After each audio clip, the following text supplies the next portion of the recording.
Ladies and gentlemen, we've been taught to fear failure, to avoid it, to see it as a sign of weakness or incompetence. But what if I told you that failure isn't your enemy, it's your greatest mentor? What if I told you that every setback, every rejection, every painful mistake you've ever made wasn't there to stop you, but to build you? The most powerful breakthroughs in life don't come from playing it safe. They come from falling hard, learning fast, and rising even stronger. Today, I'm not here to tell you how to avoid failure. I'm here to show you how to use it, because the moment you stop fearing failure is the moment you start unleashing your real power. Mindset shapes reality is not just a catchy phrase, it's a universal law of personal transformation. The way you perceive yourself, others, and the world around you ultimately determines the quality of your life. Your mindset is the lens through which every experience is filtered. It can either blur your vision with fear, doubt, and limitation, or sharpen it with clarity, courage, and possibility. When your mind is conditioned to focus on problems, you live in a state of survival, reacting, defending, shrinking. But when your mind is trained to focus on growth, solutions, and progress, you begin to operate from a place of power. The most successful individuals aren't necessarily the most talented, educated, or connected. They are the ones who decided to adopt a mindset that refused to accept failure as permanent or obstacles as endpoints. They learned to turn pain into purpose, rejection into redirection, and pressure into fuel. Your thoughts create emotions, your emotions drive behavior, and your behavior shapes your results. So if you want to change your results, you must start with your thinking. A person who believes they're a victim will never take bold action. They will justify their passivity. But someone who believes they are the author of their story will rise, rewrite their script, and take control. When you adopt a mindset of abundance, you stop competing and start creating. When you adopt a mindset of resilience, you stop avoiding challenges and start embracing them as stepping stones. And when you adopt a mindset of responsibility, you stop blaming the world and start building your own. Your reality begins in your mind long before it shows up in your life. Every achievement begins as a belief. Every breakthrough starts as an internal shift. If your mindset says "I can," your actions follow. If it says "I can't," your effort dies before it even begins. That's why protecting and training your mindset is non-negotiable. You wouldn't feed your body garbage and expect energy, so why feed your mind toxic thoughts, negativity, and comparison? Then expect clarity, confidence, and peace. The people you surround yourself with, the content you consume, the words you speak to yourself, all of these inputs shape the architecture of your mind, and once the mind is shaped, your reality begins to reflect it. People don't rise to the level of their goals, they fall to the level of their beliefs. The internal dialogue you repeat becomes your identity. Say you're not good enough often enough, and you'll never act like you are. But say "I'm still growing, I have what it takes," and you begin to embody the future you want to create. A limited mindset focuses on what's missing. A powerful mindset focuses on what's possible. And the beauty is, mindset is not fixed. It's not something you're born with or stuck with. It's something you can train, stretch, rewire, and expand. Neuroplasticity proves that the brain is adaptable. So if you've been stuck in loops of fear, procrastination, or unworthiness, know this: you can break free. But it starts with awareness, followed by intention, then repeated action. You must challenge the old story and replace it with one that fuels your greatness. The story that says "I've been through worse, and I always come back stronger." The story that says "My best is yet to come." The story that says "No matter what, I don't quit on me." When your mindset aligns with your purpose, your habits align with your vision, and your life begins to move in the direction of your destiny. So if you want to change your reality, don't wait for the outside world to change. Start by changing the one thing that controls everything, your mindset. Because once your mindset shifts, everything else follows. Discipline over motivation is the foundation of every consistent, high-performing, and purpose-driven life, because motivation is a feeling, temporary, unpredictable, and dependent on mood or circumstance, while discipline is a decision, a system, a commitment you make to yourself regardless of how you feel in the moment. Motivation may spark a beginning, but it is discipline that sustains progress long after that spark fades. Anyone can act when they're inspired, when conditions are perfect, or when the mood strikes, but the truly successful, the relentless, the focused, the unstoppable, are the ones who show up whether they feel like it or not. They understand that emotions are fleeting, but habits are powerful, and every time they push through resistance, they strengthen their identity as someone who follows through. Discipline is doing the work even when the excitement is gone, even when the goal feels far away, even when no one is watching or applauding. It's waking up early when your body craves sleep. It's choosing the salad when your cravings scream for sugar. It's practicing when everyone else has stopped. It's reading, studying, grinding, pushing, sweating, without needing a motivational quote or a feel-good song to hype you up. Because discipline isn't emotional, it's logical. It's rooted in your standards, not your feelings. It's saying, this is who I am and this is what I do. And not because you're in the mood, but because you've built a standard that says, I finish what I start. The problem with relying on motivation is that it's undependable. Life throws curveballs, plans fall apart, people disappoint, energy dips. But if your drive is rooted in discipline, none of that matters. You keep going. You show up for your goals the same way you show up for responsibilities you take seriously, like a job, like a child, like a promise you refuse to break. And the magic of discipline is that over time it breeds results, and results reinforce identity.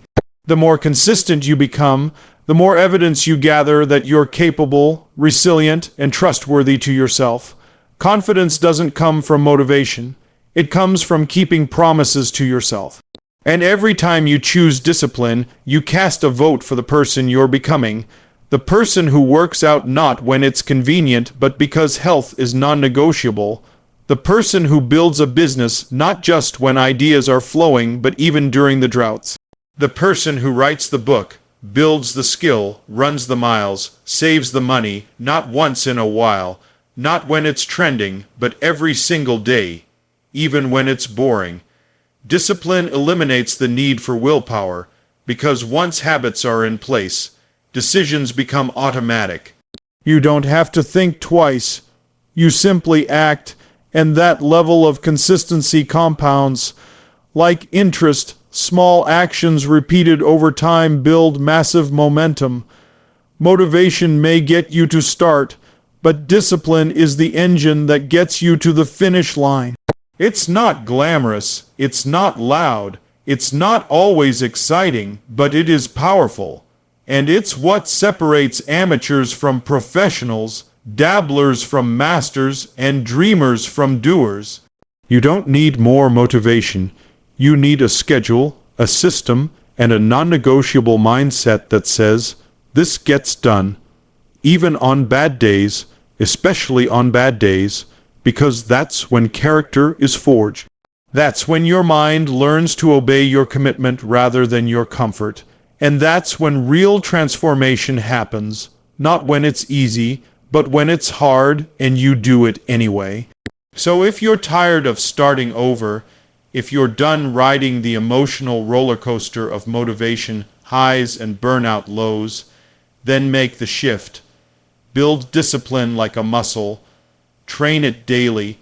Respect your goals enough to be consistent even when you're uninspired. Let your future be dictated not by what you feel in the moment, but by what you've decided in advance. Because in the end, motivation might help you feel good. But discipline will help you become great. Use fear as fuel because fear is not your enemy.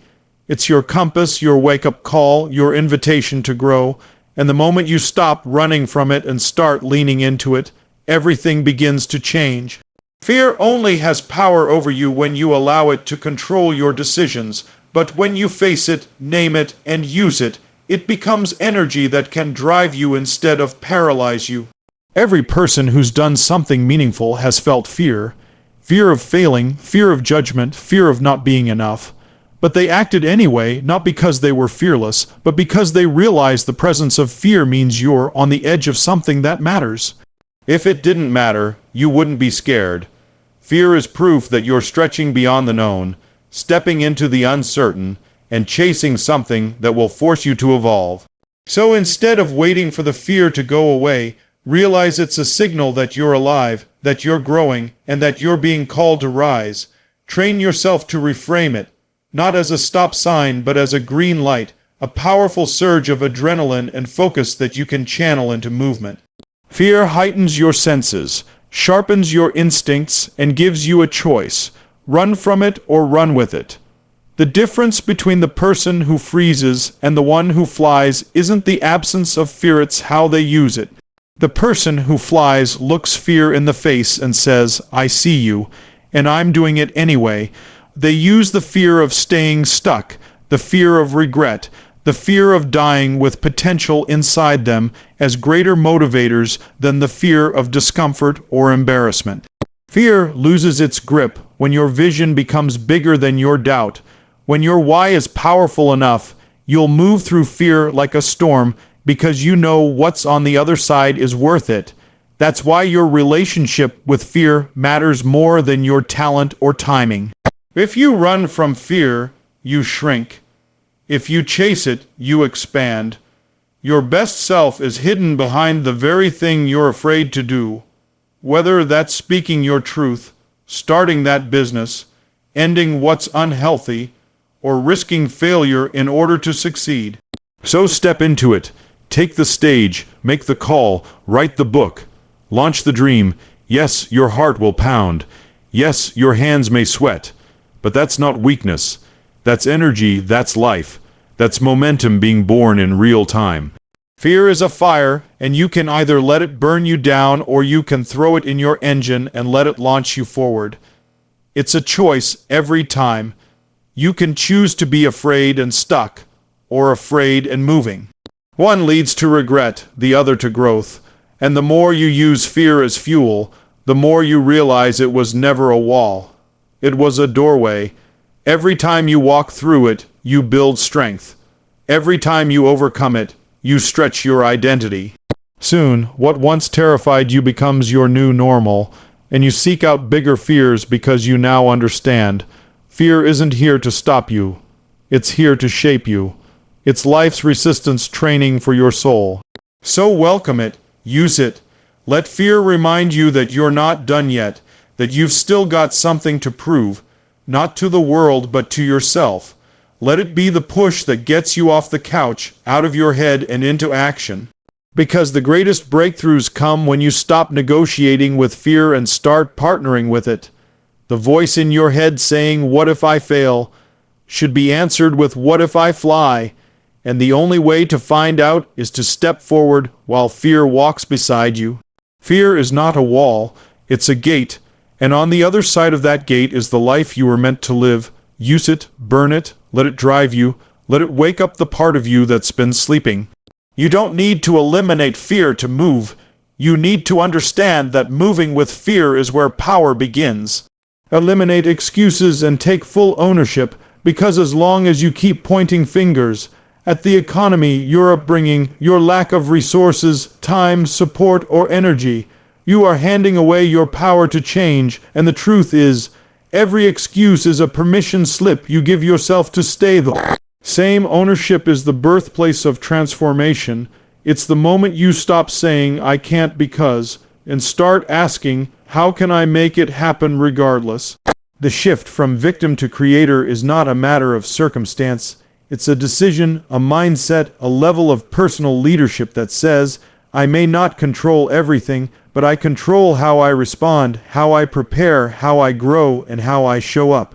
The people who create impact, who rise above challenges and achieve greatness, are not the ones with perfect lives. They are the ones who refuse to let excuses define them. They own their story. They own their effort. They even own their failures, not as flaws to hide, but as data to learn from. When you take full ownership, you eliminate the gap between intention and action. You stop waiting for perfect timing, for someone to believe in you, for a sign that it's okay to begin. You realize no one is coming to save you, and that's not a tragedy. It's liberation, because once you take radical responsibility, nothing can hold you back. You don't need validation. You don't need conditions to be ideal. You need to start, and you need to keep going. Excuses feel safe in the moment because they let you off the hook, but they are silent thieves. They steal your momentum, your growth, your pride, and ultimately, your results. Taking ownership means looking yourself in the mirror and telling the truth. Not the comforting version, but the empowering one. If I want more, I have to become more. You stop outsourcing blame and start upgrading your standards. You track your progress, not your pain. You focus on what's within your control, not what's out of reach. Because the moment you choose ownership, life stops happening to you and starts happening for you. You become a force. You begin to shape your days instead of being shaped by them. You build habits instead of excuses. You start taking responsibility not just for your successes, but for your attitude, your energy, your consistency, your boundaries, and your mindset. And the beautiful thing is, ownership is contagious. It multiplies across every area of life. The discipline you develop in your fitness bleeds into your work ethic. The clarity you create in your goals impacts your relationships. The honesty you practice with yourself deepens your confidence. But it all starts with one decision: no more excuses, no more blaming your past, no more waiting for the perfect moment, no more hiding behind "I'm too busy" or "I'm not ready." Take the wheel. Own your time, own your voice, own your failures and your future. This is your life, and you only get one shot at it. Excuses won't protect you from regret. They only guarantee it. So stop defending your limitations and start demanding your greatness. Stop rehearsing your hardships and start rewriting your narrative. Taking full ownership is not about guilt or shame. It's about empowerment. It's about rising above the noise, tuning out the distractions, and stepping fully into who you were meant to be. Every excuse you eliminate creates space for progress. Every act of ownership builds self-trust. And every time you show up, despite the odds, you prove to yourself that you are capable, committed, and in control. The world doesn't owe you anything. Life isn't fair, and success isn't guaranteed. But if you take ownership, if you cut the excuses and take full command of your choices, your focus, and your effort, you become unstoppable. And no obstacle, no setback, no failure can take that away from you. Embrace failure as a tool, not a threat, because failure is not the enemy of success, it's the foundation of it, the rough draft of achievement, the unfiltered teacher that offers lessons no book, seminar, or mentor can fully replicate.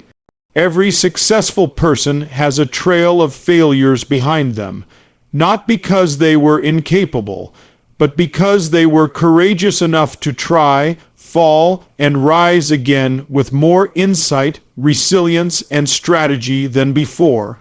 Failure is feedback.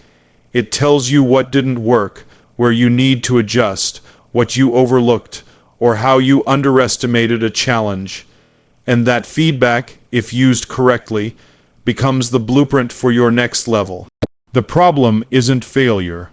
It's how most people interpret it.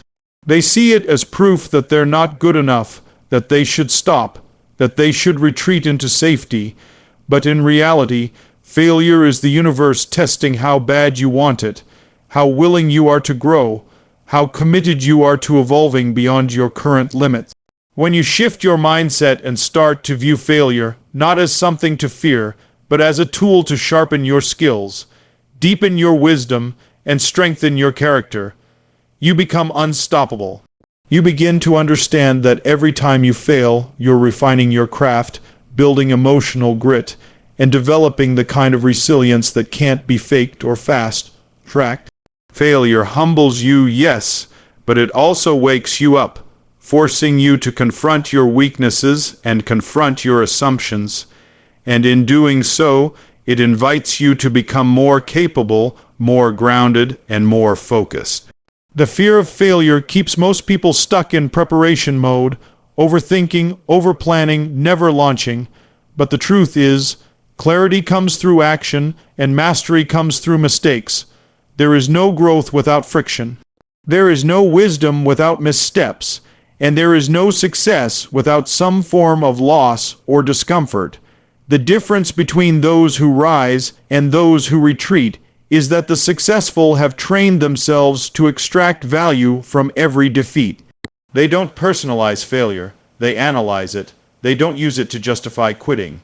They use it to sharpen their comeback, because every failure is not the end, it's just data. It's the universe saying, try again, this time smarter.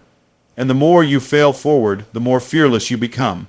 You develop a mindset that thrives under pressure, that expects obstacles, and that treats setbacks as part of the journey rather than the end of the road. You learn to trust yourself more, not because you've never fallen, but because you've always gotten back up. That's power, that's growth, that's leadership. The greatest innovation, art, progress, and breakthroughs in history didn't come from perfection. They came from relentless trial and error, from people who were willing to fall in front of the world so they could rise with purpose. So instead of hiding from failure, lean into it, welcome it. Extract everything it's trying to teach you, journal about it, reflect on it, break it down and rebuild better, because failure, when embraced, doesn't break you. It builds you. It's not a dead end, it's a detour that reroutes you towards something better, something more aligned, something you wouldn't have discovered if everything had gone right. Stop seeing failure as a measure of your worth and start seeing it as a sharpening tool for your greatness. Don't run from it, run with it. Let it refine your instincts, elevate your standards, and remind you that every time you fall, you're one step closer to the version of you that doesn't just dream, but does. Failure will always be part of the process, but suffering from it is optional. You can choose to see it as pain or power, and if you're brave enough to choose the latter, you'll realize that failure isn't the opposite of success, it's the path to it.